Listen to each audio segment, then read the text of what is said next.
Hey, and welcome to the show. I'm the Crypto Kid, and in these videos, we take a look at Bitcoin and everything that's going on in the world of cryptocurrency. So if you're new to the show, welcome. We're making daily videos and keep it relevant to what's going on in the news. So let's jump right in and take a look at Bitcoin this morning.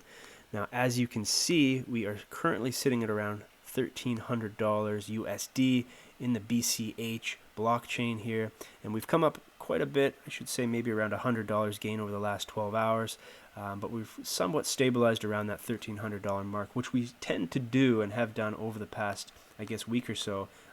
In regards, aside from the little bit of volatility we've seen, that $1,300 mark, $1,200 range, that's becoming quite a consistency, and we'll have to wait to see where that goes. Now over to BTC, there's going to be a lot of a spotlight on this over the next few hours, and we'll get into that in a minute. But currently we're sitting at around 15,000, up a bit yesterday from around those $1,400 or $1,000 mark.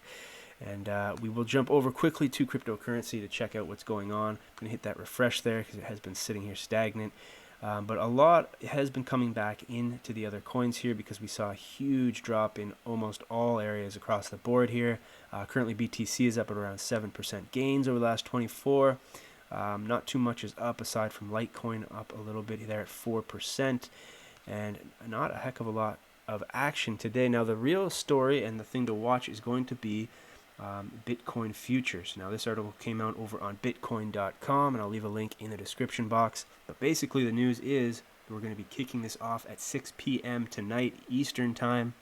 That's roughly in around 5 hours from when this video is currently being made here, and there's going to be a lot to watch. This is unprecedented. We've never seen this before, and if you're not familiar with the CBOE, that's the Chicago Board Options Exchange. Okay, now they're the largest in the U.S.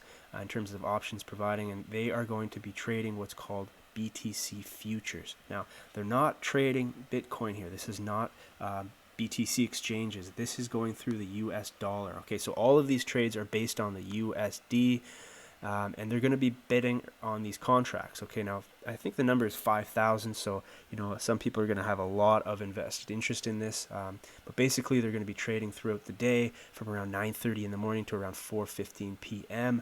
And again, I think that extends into a little bit outside of that, but typically this will be Wall Street trading.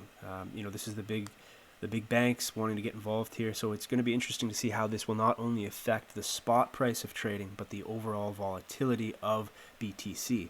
So something we will keep an eye on, but remember that this does happen tonight, and the price could just go through the roof. It could just drop. It's anybody's guess, and it could even just level out that volatility. So again, I'll leave a link to this, but the other news over on bitcoin.com is the Lightning network. Now, yeah, that's true. Now, we were waiting for this maybe 2 years away. I think they said 18 months was the real number there, but now this is worrying because if they're going to just roll this out without any testing, that raises some flags for me. Now, if you haven't seen this video here, it's over on Decentralized Thought. It's basically a video that goes into depth about the BTC and the Lightning network and what Blockstream has been doing and how it affects BTC and those holding it. Now, it's a good video. I'll leave the link for you to check out because it does go into it in a little bit further depth than I would here. But basically what I wanted to get into was the fact that there's a lot of uncertainties here. This is essentially a conceptual idea. It hasn't been tested fully.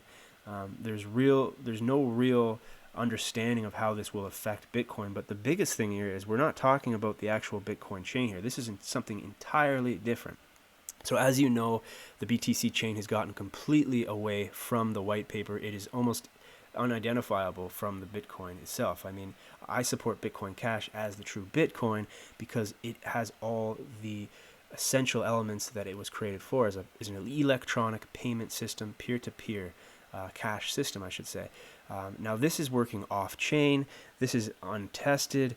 This is a second layer that essentially will be replacing Bitcoin, and it's very similar to the gold reserve, where they were taking gold from people and basically giving them an IOU, the USD on a piece of paper. So in a sense, this is exactly what's happening. If you are working with the Lightning Network, you're essentially trusting those that are running the network to be in control of your BTC coins. Now, I mean this in the sense that they're literally creating a second layer an off-chain system that is separate from the Bitcoin blockchain, and they're essentially using these IOUs to track those outside coins outside of the blockchain. So this in itself is shaky, in my opinion. It's untested, and it's something that I wouldn't trust. To me, the solution's there with BCH. We've already solved these issues. It's being integrated in the real world, and it's not a hypothetical conceptual idea that may or may not work. So I'll leave this with you. You know my opinion on this, but again, it's really worrying, especially when they're just planning to roll this out within the next few weeks. And again, here passes 72 of 75 tests. So let's make sure that this works. And in my opinion, BTC should be the last place they should be testing these experiments on. But then again, this is not financial advice, and you're entitled to do what you will with your time and money. So I will just invite you to check this out so you can get a bit more understanding of what's going on with that. So I'll leave that one for today. Hopefully this video was enjoyed. And lastly, if you wanted to check out the Naga group there, they've got a token sale that's going on. I think they're about 5 days away from closing that off. I've made a video on it, and there's a lot of good information out there if you're interested, but definitely check that out because it is coming to a close quite soon. So again, thanks for watching. Hope it was enjoyed, and we will see you in the next one.